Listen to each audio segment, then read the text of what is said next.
Hello, Robert.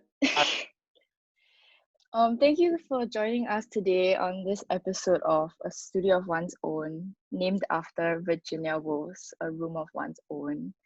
A Studio of One's Own is a weekly online dialogue session that seeks to reach out to various artists from quiet corners of the world and catch up with them on their changing creative routines now that they have been confined to their home space. But I know that Singapore has just recently started to open up, so you can share a bit about your experience while being in quarantine.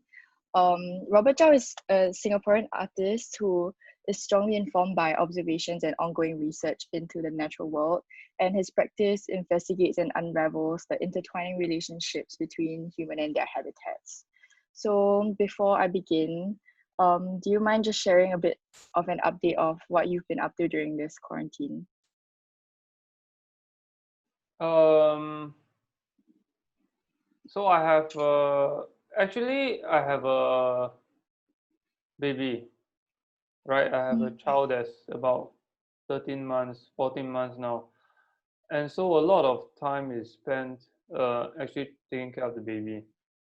Um, but we can't go out anyway, so actually that is quite good. And when I'm not taking care of the baby, how I work is actually, I spend most of the time looking out of the window because I have my my my flat, my apartment in Bukit Panjang overlooks several secondary forests that are kind of in the middle of nowhere, and I've been looking at them uh, from, I would say, a viewpoint of almost like a bird, because I stay on the 26th floor, so it's quite high. Wow. I've been looking at it with my son as well. We just kind of look at it for a long time, and then you realize I've seen wild boar, which didn't know that they could exist in such a small patch of forest. I've seen a lot of eagles hunting and flying around, and also I've seen squirrels. I've seen the kind of birds are in that forest, and I've seen also a deer, a samba deer, one evening just came out from the road and went in again. So this Wow. is how I have been kind of passing my time, and on top of that, I've been doing a lot of reading Mm, about uh, kind of just the pandemic in general. right. You know, they actually say that the pandemic is some sort of, I mean, I've heard that people have been mentioning the pandemic being some sort of attempt to restore like natural order because humans are suddenly confined to their own spaces, and like we've seen like a flourishing of nature lah in our absence. Do you think that's true? You know, and like what do you think, how do you think this affects the way we interact with nature as we slowly return back to inhabit the space? Uh, well, I think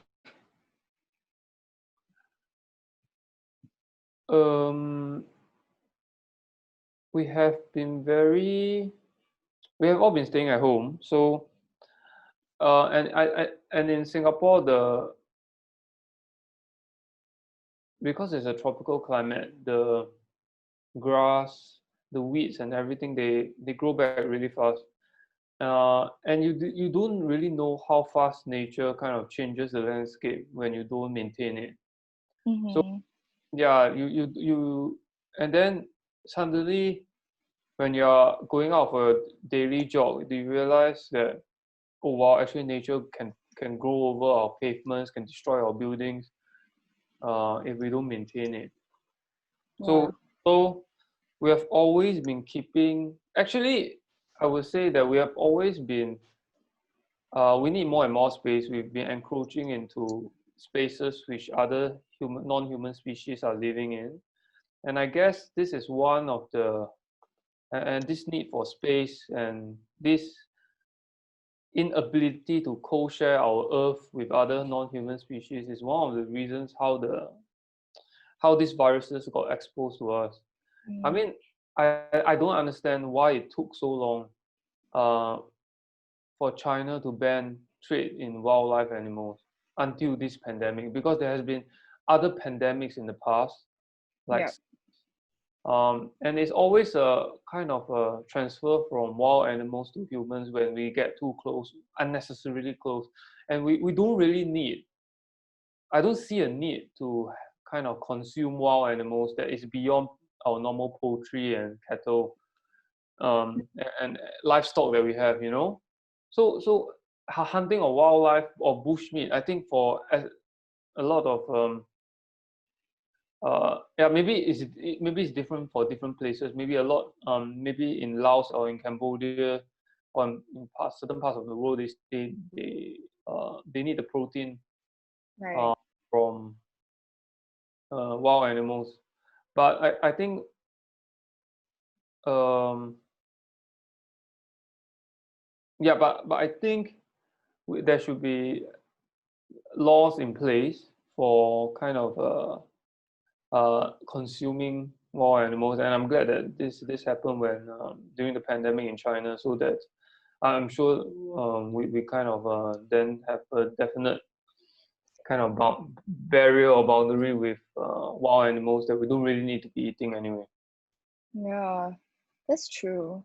Wow, but I guess it's like what you say, I can't believe it took so long. I mean, to get to this point, and it almost seems like we it required something to escalate to this scale for us to really realize that we cannot attempt to establish an order on like natural forces.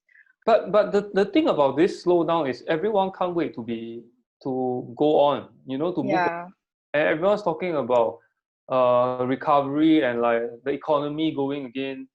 But you know, nobody this slowing down is so kind of temporary. There's nothing. Uh, it's like yeah, carbon emissions drop. You know, we and can you believe it? Singapore emit more waste in Mm-hmm. lockdown than Yeah. That's funny. yeah. So we are like great consumers, and I think no, we will have we worry about economy, we worry about growth, but I think we have to look away from using GDP as a marker for growth, because it is on the expense of natural nature and the world, and we need to look for new ways of kind of thinking about this, because the pandemic, I think the pandemic has really exposed whatever cracks there is currently, and it's still not over. It's still not over for the world. We cannot see it as like, oh, Singapore is fine, no, New Zealand is fine. No, this is a global thing. We have to deal with this as a species together. I think this kind of there's a lack of this kind of thinking where we are all in this together. You know, Mm-hmm. Mm-hmm. um, yeah, we cannot think as a species that this is we need to approach this problem together. Right. It's not my country is better, your country is doing better, you know.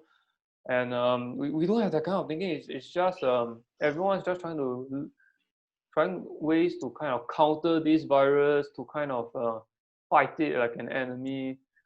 Yeah. But it's, if you look at it in terms of a natural force, it's a way that is kind of telling us it's kind of just, you know, it's all the things that we are set up for this virus to kind of take hold. It's there are problems there all along. Yeah. Mm. That's true. It did lah. It revealed a lot of the things that we had. But so you said that this slowing down is temporary, right? You do you not think that it was long enough or significant enough to at least mold the way we re-enter the economy at least, or you know, yeah.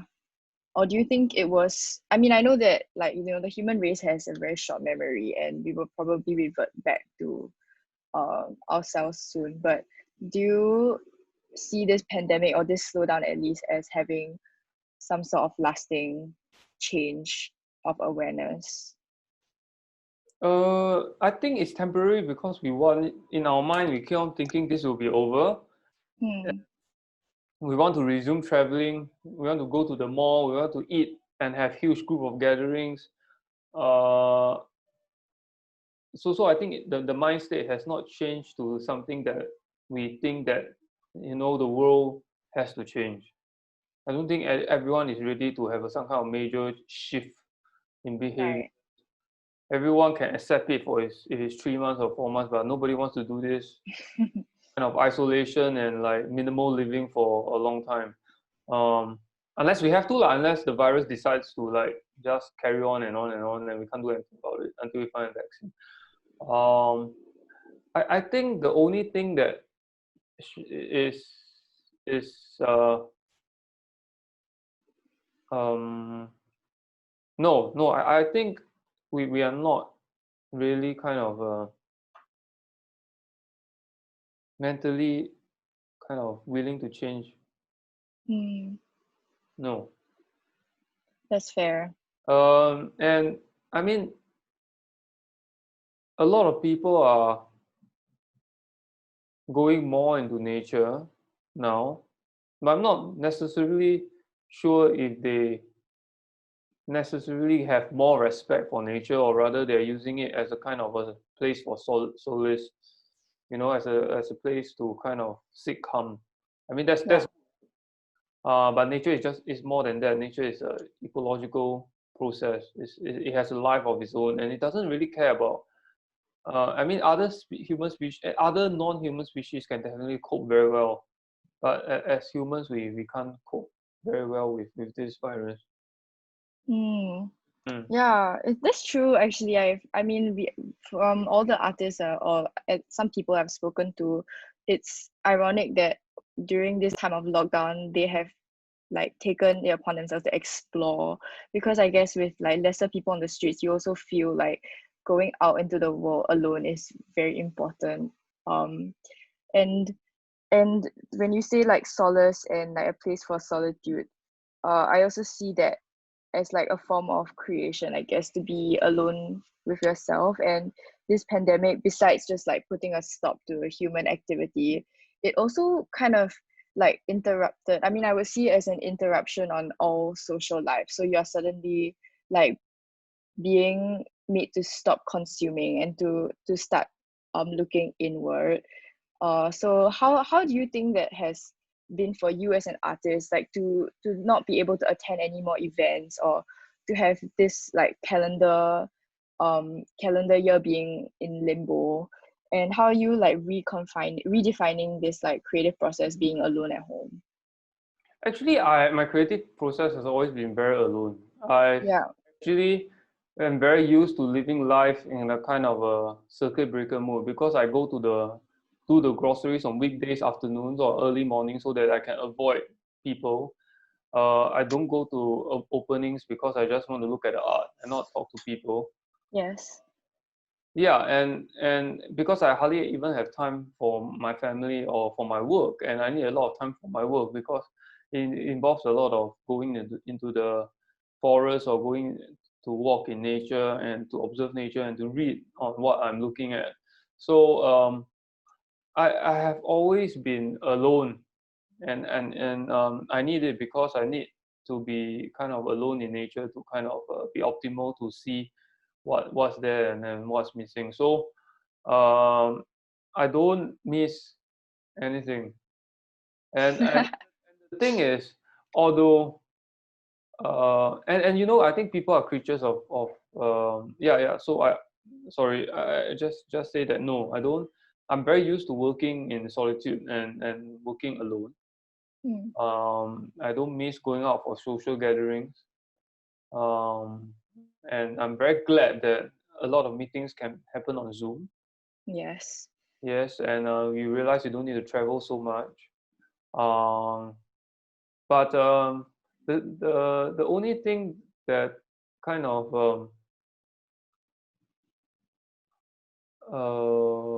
no, actually no, I'll just stop there. Yeah. Okay, but you said that your work involves you to be out a lot, right? I mean, I know that it is very kind of reliant on like field work and groundwork, because you're really interacting with the natural spaces, be Mm. it for like data collection or research. So So, I mean, besides looking out your window, because I know that's also a very different form of observation, but besides that, how have you adapted that creative space for yourself now that you can't be out and in the woods, I guess? I guess it is when I guess as an artist you just have to, I guess not necessarily, you just have to find a way. Do you think it's also more of like focusing on like the research process where I mean, you mentioned you are reading a lot, and I think that's also some sort of material for your work rather than having to go out. Yeah, I guess for me reading is, I read, I don't just read for research, I read a lot of fiction too, to kind of just kind of go to other places in books. But mostly, I guess, I think being for me is everyone's, the view that I have is shared with a few thousand people that stays in this block. And everyone looks at the same thing. But I think, I guess, is what I'm asking myself is, what is it that is here that I like to look at? Obviously, I like to look at it, but what is it that actually I'm looking at? How do I talk about this besides this being a very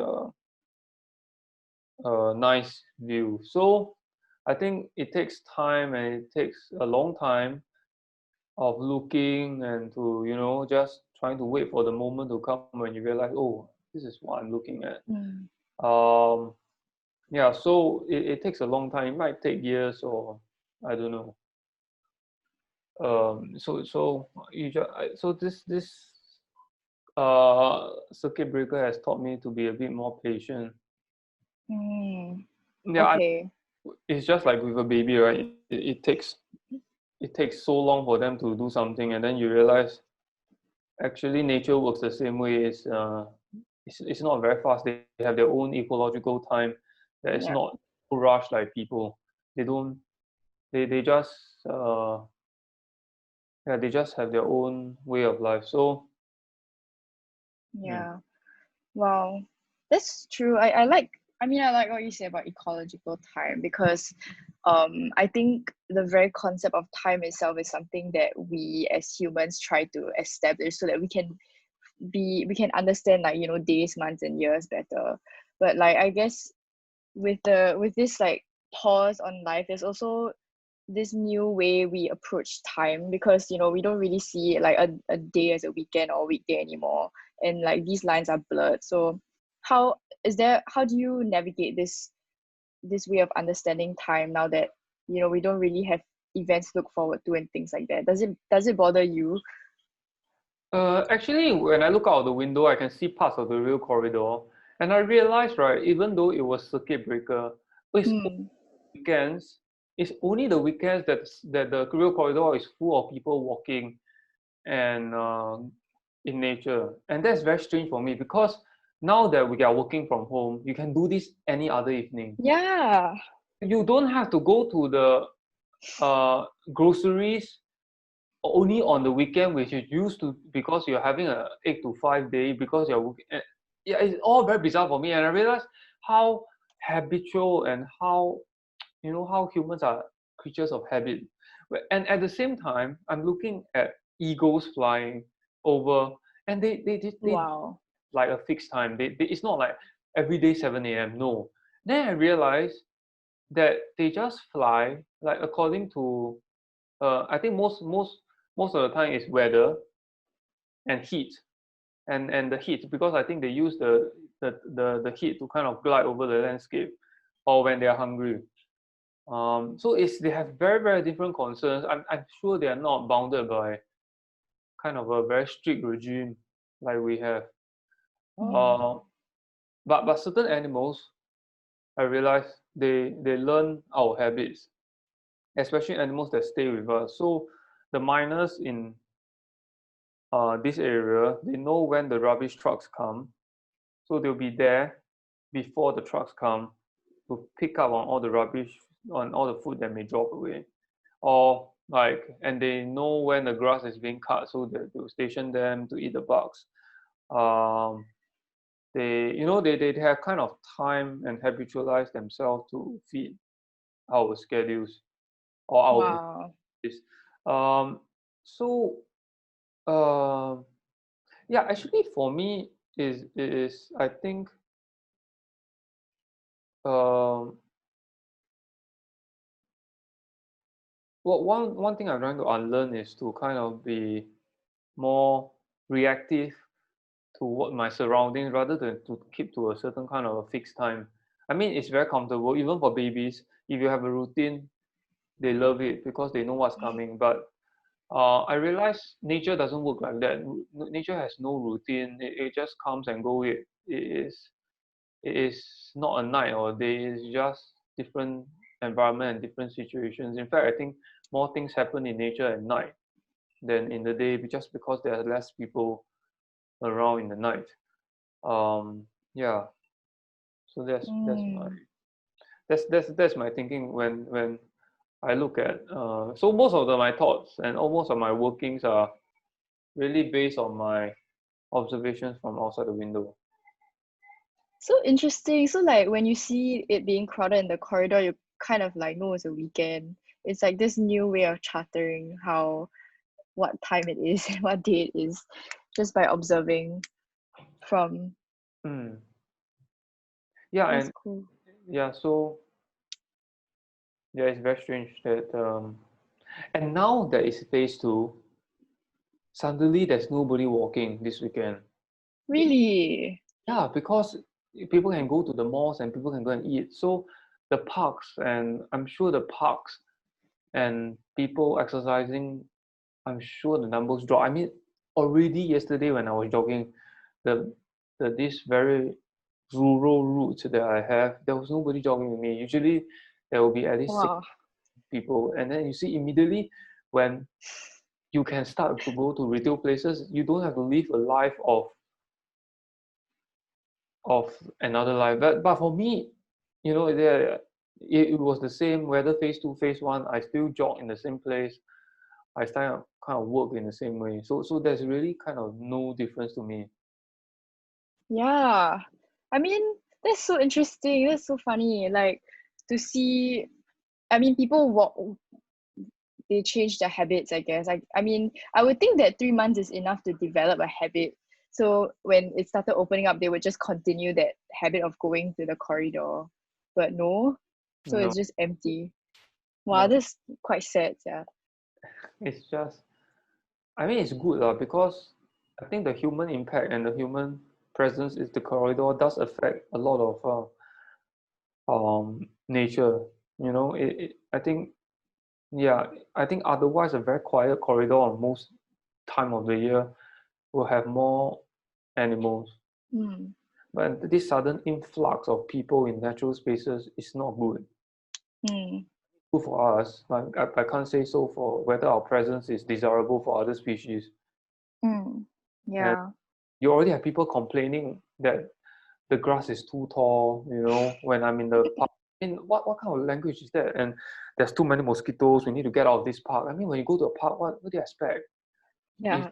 not grass growing unruly or mosquitoes kind of interacting with you, then it's very sad that we want a nature that probably has no interaction with us and just kind of like a cinema display where we can enjoy and consume.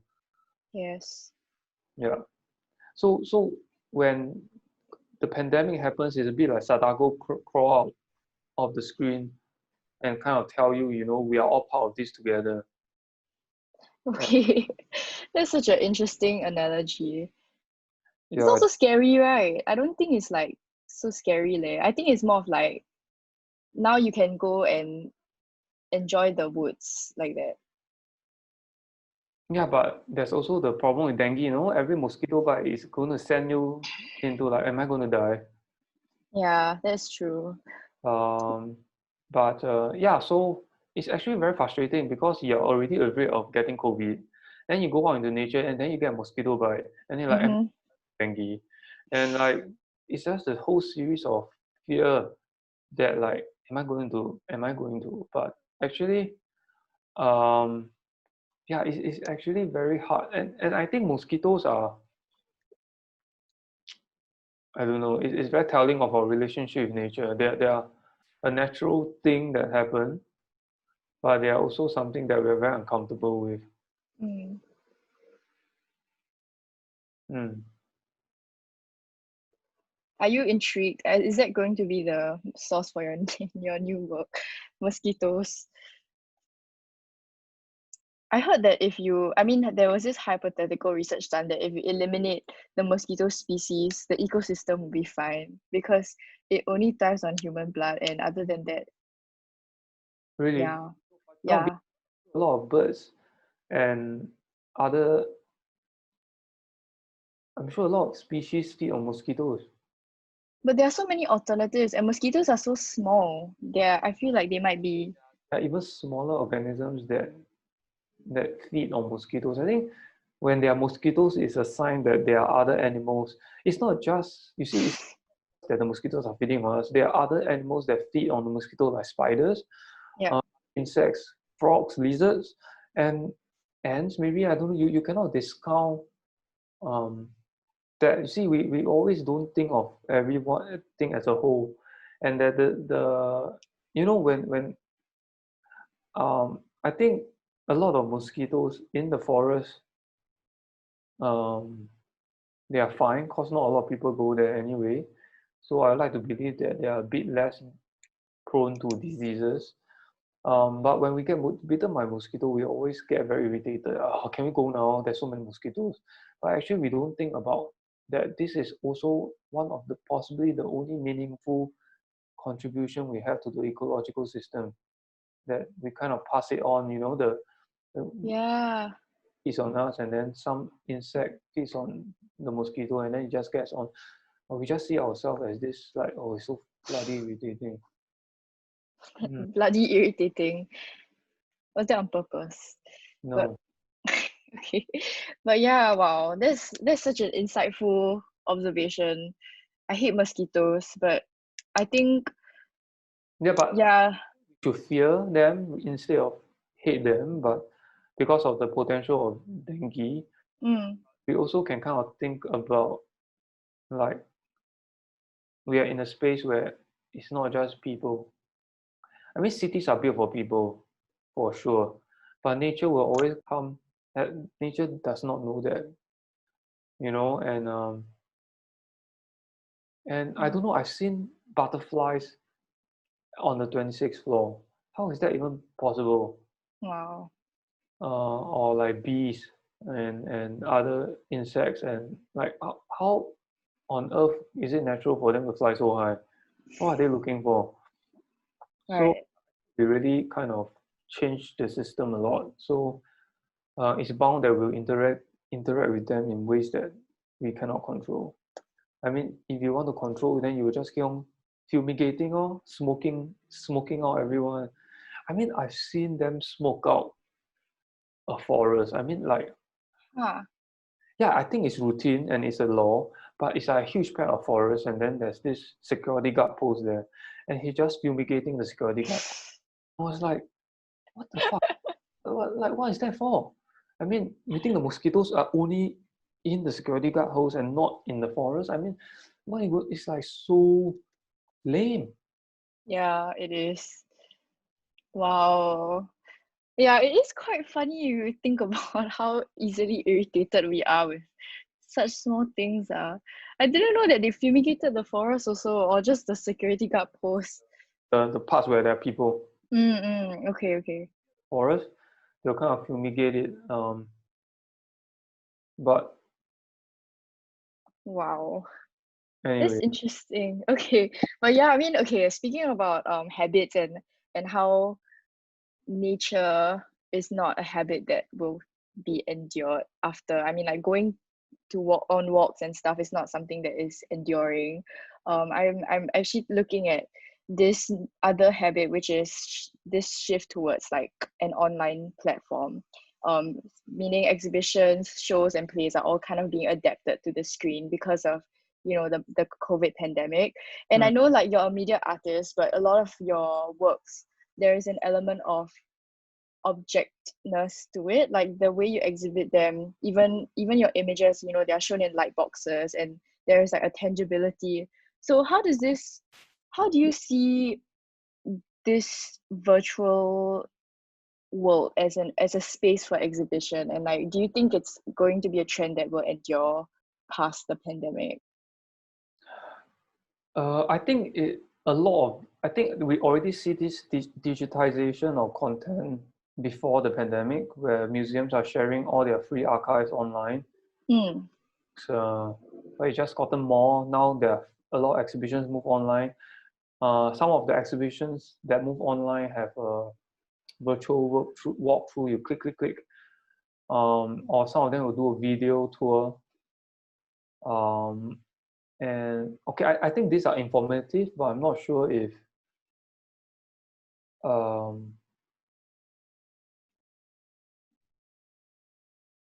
and then I asked myself, actually, you can do this for all exhibitions, right? And even before, why do you have to wait for a pandemic for this to happen? Because you worry that nobody will see your show. But actually, if you put it online a long time ago, more people would have already seen it, and you don't have to worry about this people being there in real life to look at your things when you realize that being seen is the most important thing. It's the same with my favorite ramen place. They refused to serve takeout for the longest time, and then it took a pandemic to make them realize, oh, actually we can sell our ramen for takeout. Yeah, is it Singapore? Yeah, it's in Singapore. Oh wow. And I was like, yeah, You can.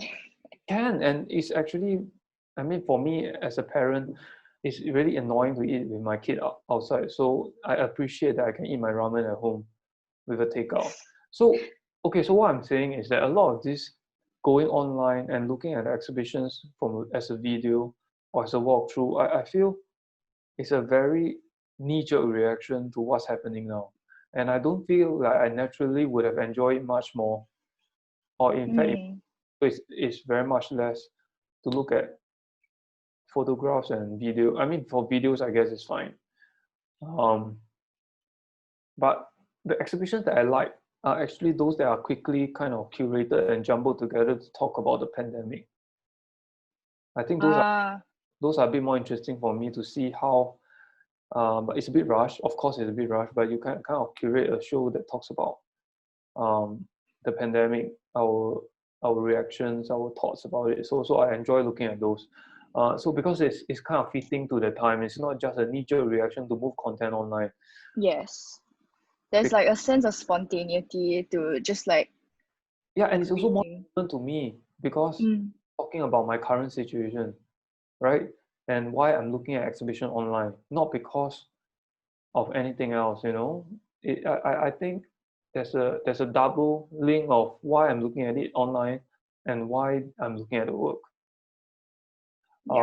And I feel that we still have not fully tapped into the digital space to experience the work. I don't think so far it has all been a making do.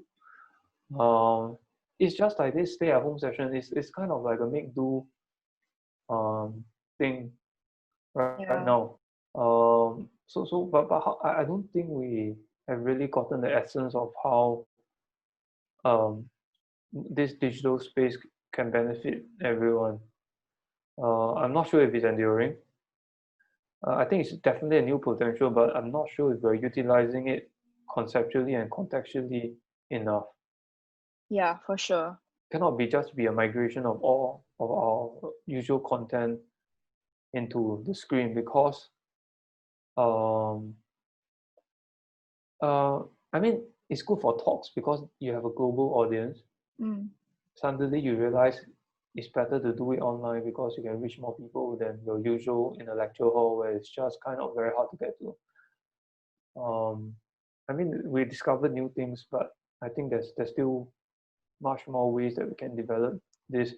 But as an artist, I still have not known or have not kind of grasped how I can move my work online to make it meaningful to connect with my audience besides just a migrating of medium. Content. Yeah, Yeah. I don't want to do that to just kind of migrate, because I think it needs to be conceptually engaging the audience in another way. It shouldn't be a, I mean this, it shouldn't just be another artist website, you know. Yes. Yeah. Yeah, like I think it shouldn't be an alternative to like the exhibitions that we have now, but it should definitely be a separate place for exploration. And it's sad that it took this long to realize that there is so much potential online to re-represent like art law. No, the thing is that biennales and exhibitions have never ever shown all their works or exhibition online before, because they want people to pay to go and see the actual shows. And I think Mm, it's irritating, because then I mean, of course they need the ticketing, but I think what the truth is that not a lot of people can travel. And if the people who can travel do not want to see your show, then how good is your show really? But if you are generous enough, and you have always been generous enough to show all the works online, and to make people still think that they need to come to see the show in reality, I think that's better. That's more generous than to suddenly realize we need to move this online because nobody is seeing the show. right. Yeah, because you have these websites which I always go to, is called Universe in Universe. And I think this is this what they do is they go to the biennales, they take documentation shots of all the artists and give the context of the artist, and then you look at the show. Then you realize you can look at all the biennales without going to the biennales, and then you can still decide if you want to go to the biennale after that. I mean, Mm, I mean, it is it it just talks about, if if you really want everyone to see the art, then that should have been the way all along. right. Um, Yeah. and we know that, and we do know that there are limits to the online experience, but at least we get a glimpse and sense of it, and to decide whether we want to go or travel or fly to see the show, right? I mean, if everything is cataloged online, I think it would generally be a better resource um, for everybody. Mm, And then you but think about the ticketing part a bit. So your shows just have to be better in real life, you know. there And is. Yeah, but do you think that like as humans, because we just generally gravitate towards like seeing and feeling, so having this online interaction with works is just never going to be the same as being able to experience the work in and have that inner dialogue with the art physically. yeah, I'm sure it's very different from seeing the artwork physically, but I think uh, it's like, it's a bit like going to church, right? I mean, they cannot stand it to do a Zoom or Facebook Live worship session forever, right? Ultimately, they will all want to go to church. So I think the same should be also the same for the galleries and art. They shouldn't feel so inconfident that once they release everything online, nobody will start to go to their shows. I mean, then they must believe that art, the real art, has the power to kind of communicate with the people. There shouldn't be a fear until the pandemic to move Yeah. things on. I mean, I think what it shows, if you move everything online, is that we need more of the real experiences than less. I mean, there will be always people that they cannot make it. So you're actually letting your shows be more kind of far-reaching than it is. Do you think that this hesitation to move online is also because like we were or maybe traditional forms of showing work has its center in profit making, or like art and money has become so intertwined that like what you said, ticketing is such an important way to ensure that art is sustainable. So and like moving it away from this physical space and like moving it online is also just like making it more free and accessible. So like separating art and money also is a way that can help people be more like accepting towards it.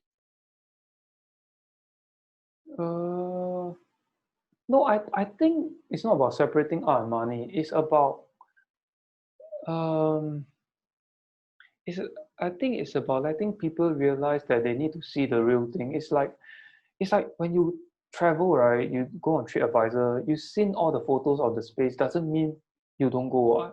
So it's more of like an emotional compelling of you to go yourself. I think, but I think art has always been. I think certain art destinations have always been no photography. You know, a lot of exhibitions they don't let you take pictures because I'm sure there's copyright of art. But I think most of all is they don't want people to not pay and see the show. So in case they see Mm, like that, then they don't want. It's like they have it's very they're not very confident of what I mean, it's not just small museums, it's a lot of top museums and a lot of Japanese museums. They don't allow you to photograph their architecture and everything so that people will come and see it themselves. But I think that's really yeah, that's not a very good strategy. It just shows that you're very not confident that even if you have photo, I mean, we know that photographs and the real thing is a mediated thing. And the more that you think that a photograph can replace the actual art or the actual architecture, then the more it will be like that. No, then the more our society will be like that. But if everything can be seen online, then the easier it is for us to show what we are drawn to in real life. You know, mm. you don't have to have this kind of like mystery where we don't really know what it looks like to lure people in. I mean that then it suddenly seems like it's very cheesy to do that.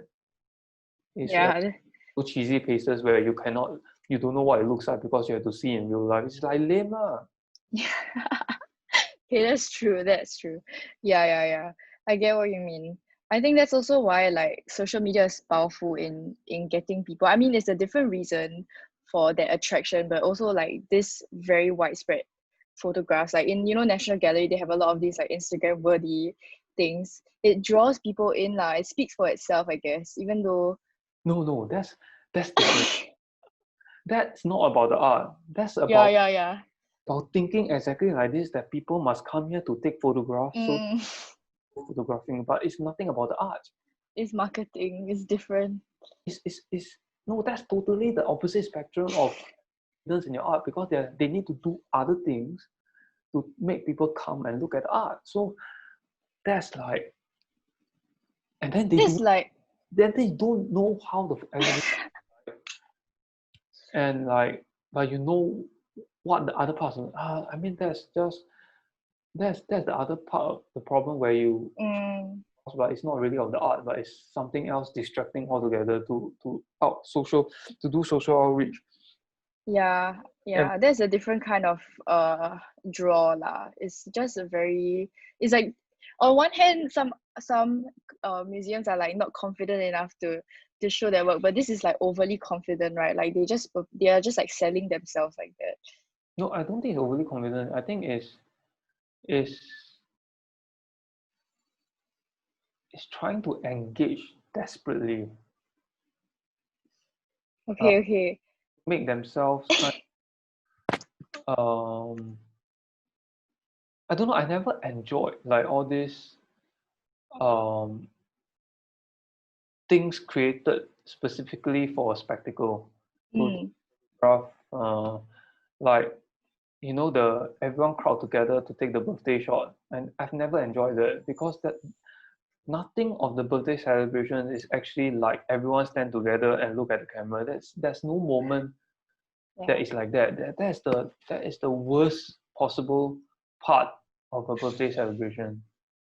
And then for the museum to do all these Instagrammable locations and shot, it's like that. Lor. It's like come let everyone come here look at the exhibition and then we take this picture together. It's like Mm. um I'm very irritated with all these situations and all these things.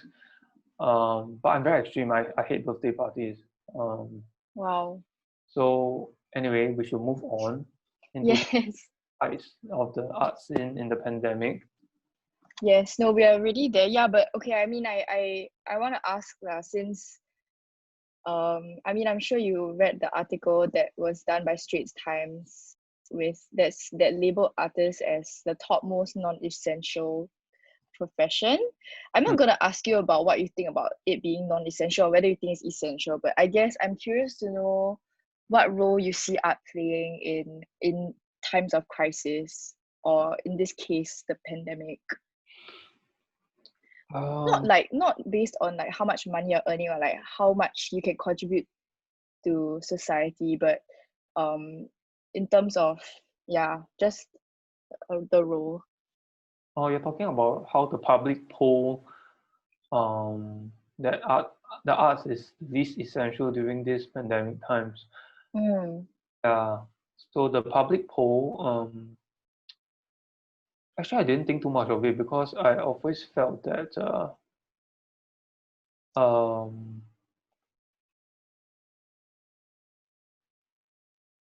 I guess it kind of no lah, I have no reaction or whatsoever or to think too much about it because it is what it is. And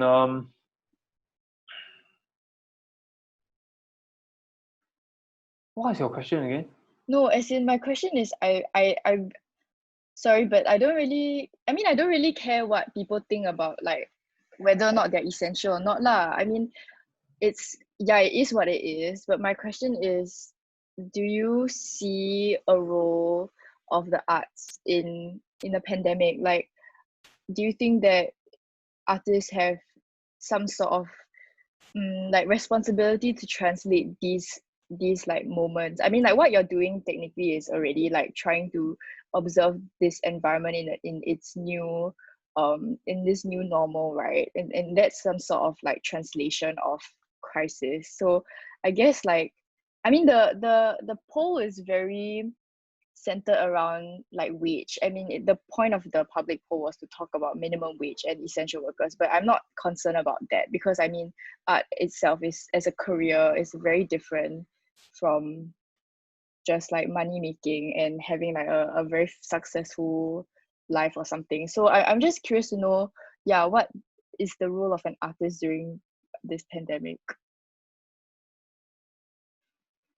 I think the role of the artist during this pandemic is the same as any other time, is to kind of well, at least for me, it is to kind of really reflect on the time that the artist is in. How can you kind of talk about it with art? So yeah, that's really what I think. Is to really how do you talk about this with art, and the kind of content that I look for is really kind of it's not creative responses. It's kind of very humble, very responses that are full of empathy and full of reflection of really what it means to be in the pandemic now. It's not really about what is the solution, but it's really about what's happening right now. What is the reality, and what is the kind of severity of this situation now. So I guess for me, that's the kind of art and the kind of creative artistic responses that I look for, is to kind of talk about things that are still hopeful. We can be hopeful. We should be afraid. We should be allowed to feel everything that we are feeling right now. And it's not some kind of person that brings about this kind of enlightenment or funny response or what it is. I think it's just like a good writer, you can write a piece that is kind of talk about the whole situation as what it is. Yeah, that we are all in this together. So yeah, so that's I think the role for me, at least for an artist looking out for artistic responses. That's what I look out for. Okay. Yeah. I see. Wow. Okay. I guess my next question will probably be about the closed border, since your work has reached all around the world, and when we're thinking about dissemination or moving works around online, I also thought a lot about your books and how they have traveled like many areas of the world. Um, and I guess like the books as a form of exhibition is also very interesting to me because you don't have to be there physically to see the work being exhibited, but you're also just experiencing the work tangibly. And I see that as a way of and sustaining this sort of like cross-cultural sharing lah. So but besides that, your work has been, you know, exhibited all around the world, and with borders being tightened due to the pandemic, how do you think we can continue to sustain these cross-cultural immersion of art or sharing?